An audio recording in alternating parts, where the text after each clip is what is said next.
Howay the lads, welcome to a new video on this channel. I know it's already my second video. I am very excited for this. And today I have a really fun video planned for you guys. I don't know if you are familiar with the Ripple Effect podcasts of James Lawrence Alcott, but essentially over the past 3 weeks, I think, he has been inviting people onto his show and talking about the 10 most expensive transfers of their particular football club, aka the football club which they support, which is obviously Newcastle for this channel. So I thought, why not go ahead and completely steal his idea, but I gave him credit in the intro.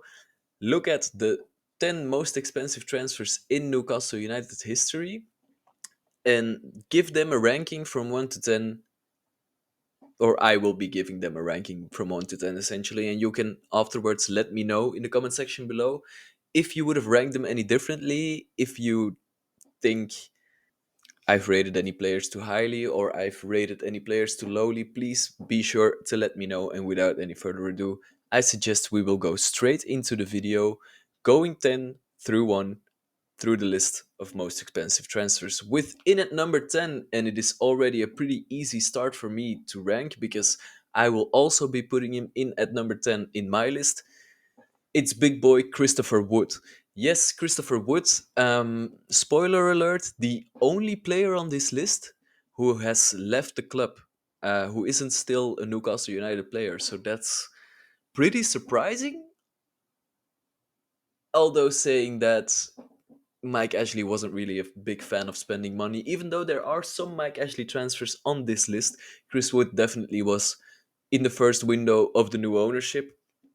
Uh, a 25.5 million pound transfer from Burnley, and let's be honest, he did what he was supposed to do. He did what he was brought in to do, which was making sure Burnley were the ones going down and we weren't. So thank you, Christopher Wood, for that. But I it is it is a bloody shame we weren't able to see the goal scoring form which he has shown for Nottingham Forest since leaving us. But with only 5 goals and 0 assists, I think it was, that's just really not good enough for a player like Christopher Woods. We did spend a pretty penny on him, recouped, I think, half of that amount. Yeah, he's probably deserved to be in at number 10, both in my list and in the most expensive Newcastle United transfers list. Moving on to number 9 on the most expensive list, and we have Lewis Hall with 28 million pounds. Now, Lewis Hall, I've put him in 6th in my list, or 5th even in my list, not 6th, 5th. But the fact is, Lewis Hall is one of, if not the, I'm real checking real quick, but I do believe he's the youngest player inside the top 10, and he has done an amazing job of replacing something which I was very worried about, especially as coming into the start of this season, which was the fact that we haven't really replaced Trippier's attacking and creative output, especially not on that right hand side. Because even though I do rate Tino Livramento, he doesn't really contribute all that much in the attacking third, which was a real big problem for Newcastle because especially last season our attack was very left left hand lopsided, shall we say, lopsided towards the left hand side, with Anthony Gordon and Isak also drifting out to the left, and Tino Livramento not really replacing Trippier's attacking output at all. And I was really worried about that this season. But Lewis Hall, even though the assists and the goal contributions aren't really there to show for it, he's getting into the right areas. He's being incredibly dangerous, both from an overlapping point of view, where he overlaps Anthony Gordon, who starts to really understand Lewis Hall's running patterns. So I think that's something exciting for us to look forward to in the future as well. But also his underlapping, where he kind of shifts into the midfield and kind of almost tries to crash the box late, is also a very effective way to use Lewis Hall. And I think we will have a lot of joy out of him over the next 10 years, maybe. Given the fact also he's a boyhood Geordie fan, I don't see it very likely he will leave us, especially if we keep going on in an upwards trajectory as a football club. So I do genuinely believe Lewis Hall is a fantastic signing and deserves a spot in the fifth position in my list. In at number eight is a player I've also ranked number eight, which is maybe a kind of a little bit boring if you ask some people, but in my opinion, it only shows that Newcastle United are thinking very wisely about how they spend their money. Because another spoiler alert: this won't be the last time a player is ranked the same by me as they are in the top 10 most expensive transfer list.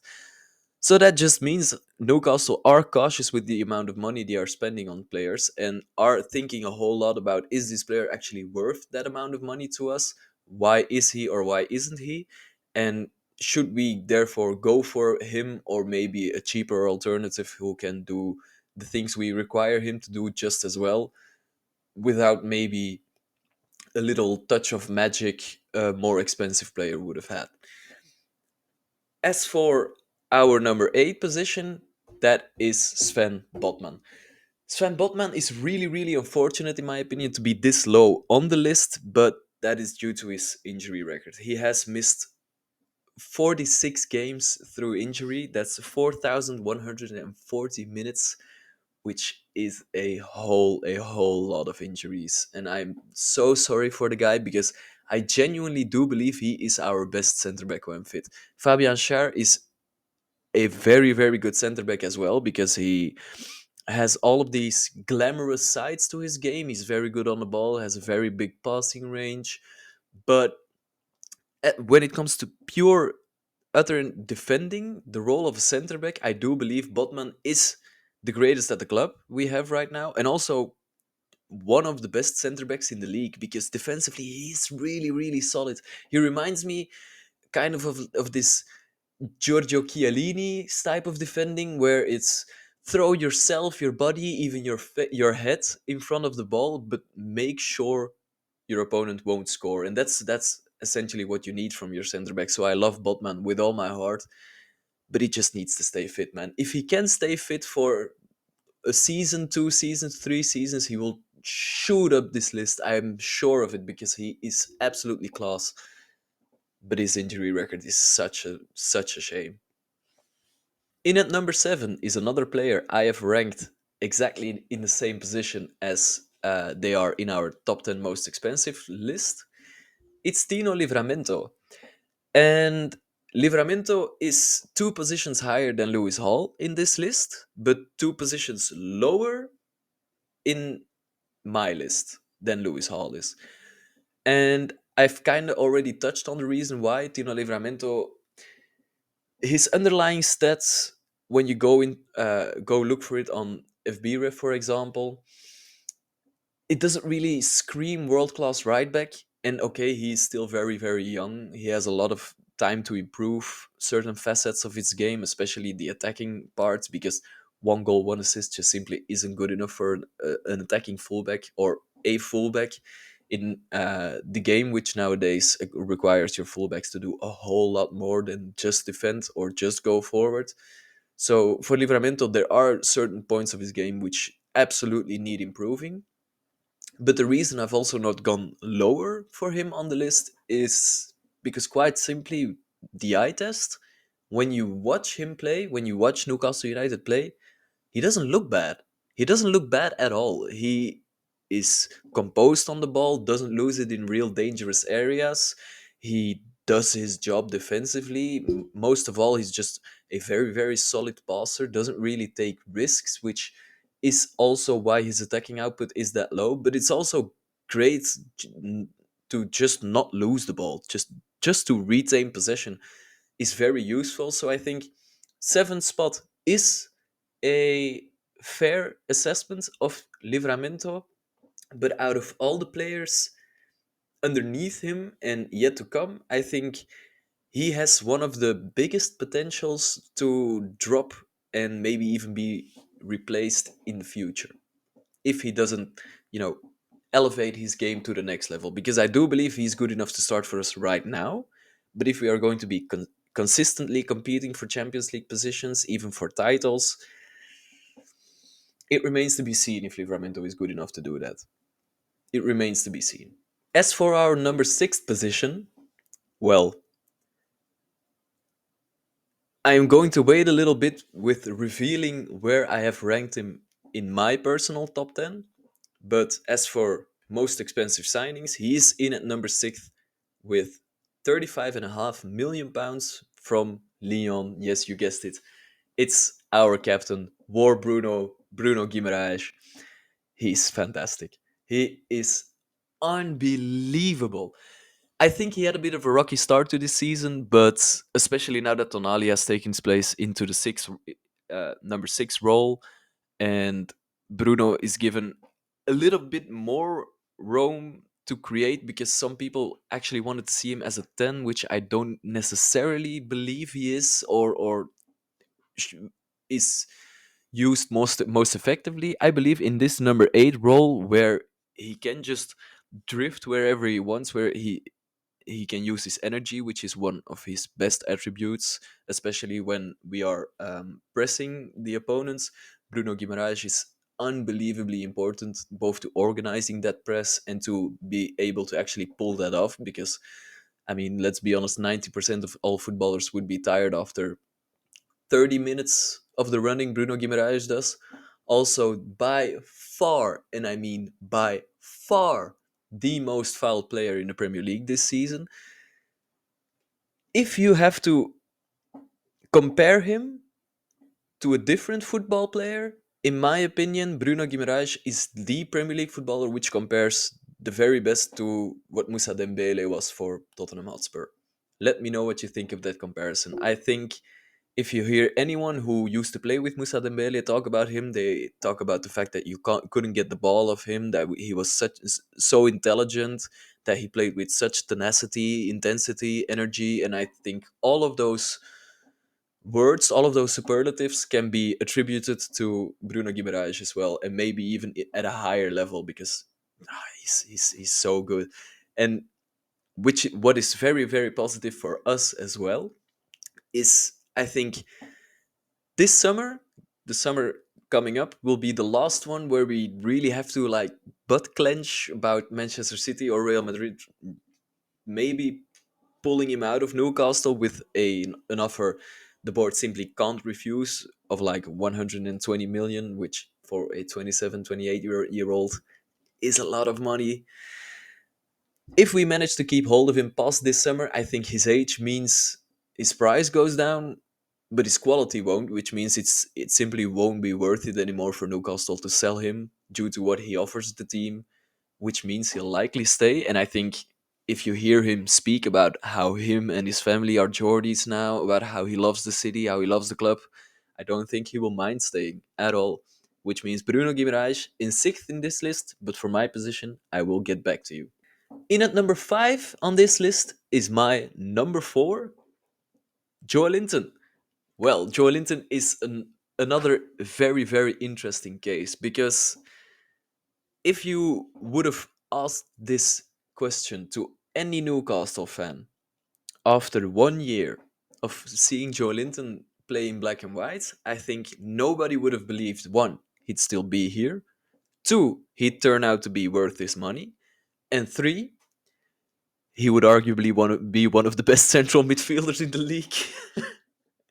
And it's especially that third one, which first and foremost we have to massively credit Eddie Howe for, because he saw an opportunity to use the massive physical attributes which make Joelinton a very very useful player to have, and the actual genuine technical ability he does have on the ball, even though it does look a bit clunky, I think sometimes he absolutely possesses the Brazilian flair, shall we call it, to be an absolute baller.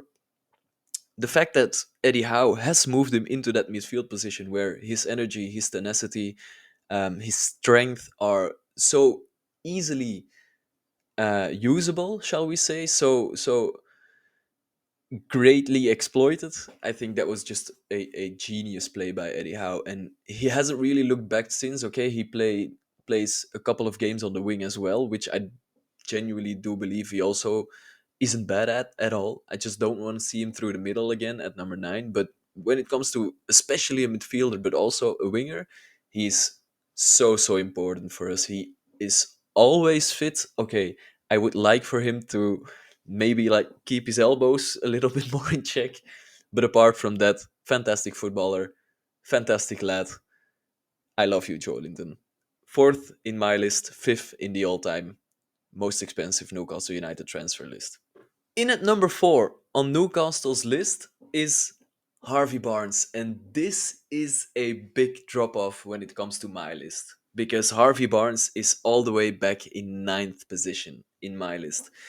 One, his price comes into that. We paid a lot of money, especially to a Leicester City side that got relegated, so actually kind of needed to sell their players. And in the summer, where they also sold James Madison to Tottenham for pretty much the same price as they sold Harvey Barnes to us, which looking back just isn't really a great deal. It hasn't helped him that he was injured for so much of last season, and when he comes off the bench, I believe there is a genuine impact player for him in there. But the thing is, I believe we don't have enough of these impact players, which come off the bench and can actually change a game, take a game by the scruff of the neck. Because when we are losing, I rarely think we're going to go ahead and turn this game around, especially when it's getting late into the game. We're actually more likely to concede another goal and actually put the game to bed. So I do believe we need some more firepower of the bench, but maybe Harvey Barnes just isn't happy being on the bench, and that's kind of affecting his performances slash the squad morale. Maybe he wasn't really the right player we should have bought in the first place, because I know Anthony Gordon was actually bought to be a right winger, and he's turned out to be a way better left winger than anybody thought at the club, or at the club maybe not, but in the rest of the league, and especially among the Premier League fans. So I do believe Harvey Barnes has actually disappointed the most compared to how much we paid for him out of any player on this list, which is why he's all the way back in ninth position for me. Now, the top three. And I will tell you, number three is in the same position in both lists, both in my list and in the most expensive list. It's Anthony Gordon. And Anthony Gordon, the fact that he almost costs as much as Barnes, because Barnes cost 37 million and Gordon 38 and a half, is absolutely insane to me. Because one, Gordon was way younger when we bought him than Harvey Barnes was. Anthony Gordon was still playing for a Premier League side, whereas Harvey Barnes was already relegated to the Championship when we signed him, and Anthony Gordon was the January signing. All three those factors combined, and with how much he has outperformed Harvey Barnes ever since Harvey Barnes signed a contract for Newcastle United, he just deserves to be in this top three. And I adore Anthony Gordon, man. His speed is unmatched. The way he cuts inside and is always dangerous, but also has the ability to take it on his left and bring in an actually really really decent cross. I think you only have to think about the cross uh, in the 1-0 win against Arsenal at, I think it was at St James's Park this season. Yeah, and the first leg of the cup was at the Emirates. That was it. That cross from Gordon, the fact that he can also deliver the same quality of crosses with his left foot makes him such a dangerous player on the wing. And he has now signed the contract extension. He has expressed how much he adores being at the club. So I think we will have a lot more years to enjoy Anthony Gordon. And the same as Lewis Hall, actually, the left hand side of England, the future left hand side of England, looks Newcastle. It looks black and white to me. I don't know.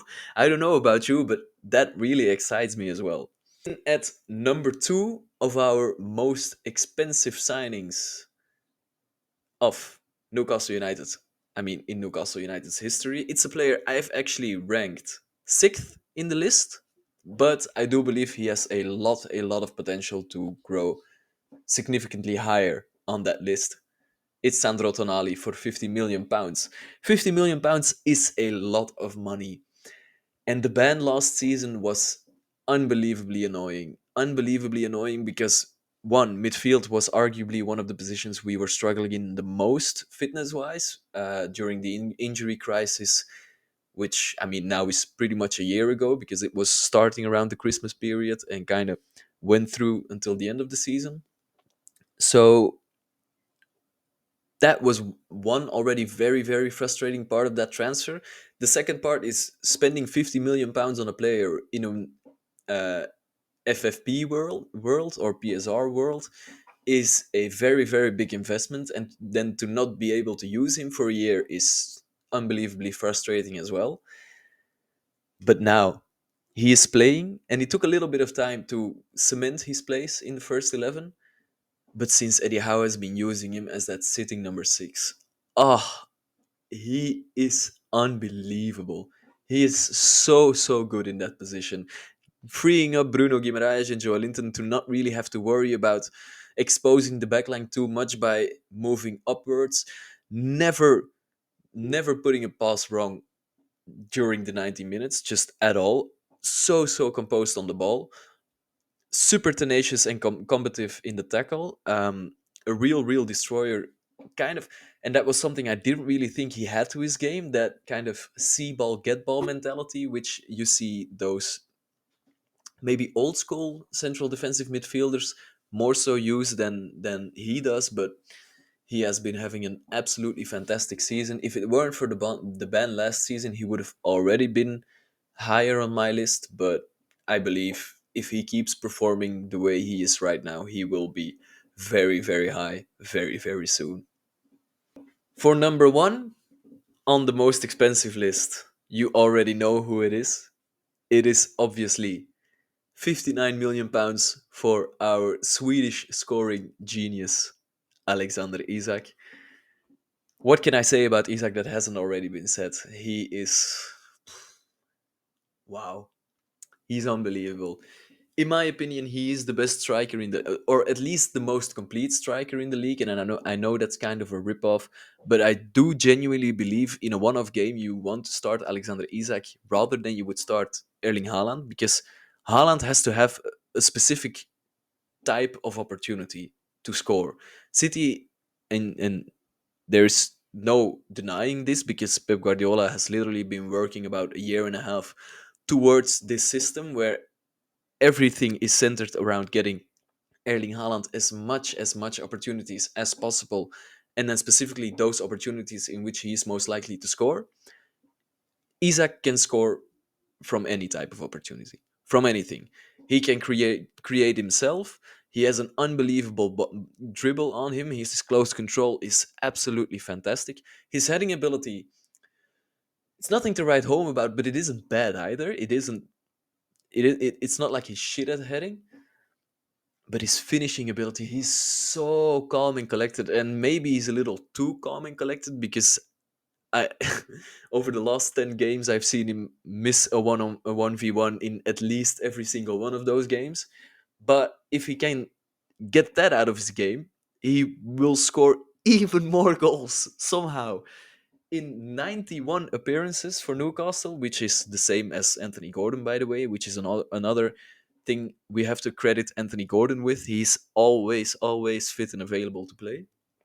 But in 91 appearances for Isak, he has scored 52 goals and assisted another 9. That's 61 goals in 91 appearances, aka more than 2 goals every 3 games. That's nuts. Now, the hardest decision I have to make in this video is is it Isak, which is number one, or is it Bruno, which is number one? Let me know, please. I now also realize when I was talking about Bruno, I said I wouldn't reveal his rank, and I probably already did with the Photoshop, but it is what it is. This also means you already know Bruno Guimarães is my number one and Isak is my number two. One of the factors that came into that was the price difference. Bruno Guimarães is only sixth on the most expensive list, whether Isak is number one. but it's also he's club captain. He's so unbelievably well rounded. The thing that tipped it over the edge for me was I was asking myself, out of Bruno and Isak, which player would I want to duplicate? If that makes sense. Basically, if we were to have a second player which whose skill set was identical, and I mean completely identical to Alexander Isak, or we would have a player which skill set is identical to the one of Bruno Guimarães, I think having two Guimarães in your team basically wins you the league. That's how unbelievably good he is, and that is why I have decided to go with Bruno Guimarães in at number one. So this is my list, both the top 10 most expensive Newcastle United transfers and my ranking. Let's go over them very, very quickly. My ranking basically is Wood in number 10, Harvey Barnes in at number 9, Botman in at number 8, Tino Livramento in at number 7, with Sandro Tonali in at number 6, Lewis Hall in at number 5, Joelinton at 4, Gordon in 3, Alexander Isak in at number 2, and Bruno Guimaraes taking the crown as our best signing out of the most expensive signings, but also probably to some our best signing ever. Maybe apart from Alan Shearer, that is actually. But I really want to hear from you guys. Let me know, how would you order these 10 players? Am I stupid in one of these placements, any of these placements, all of these placements? Please let me know in the comment section below. Follow all our socials, the Instagram, the Facebook page, the Twitter page. Just go follow it all, please. And I hope to see you in the next video. Bye, lads.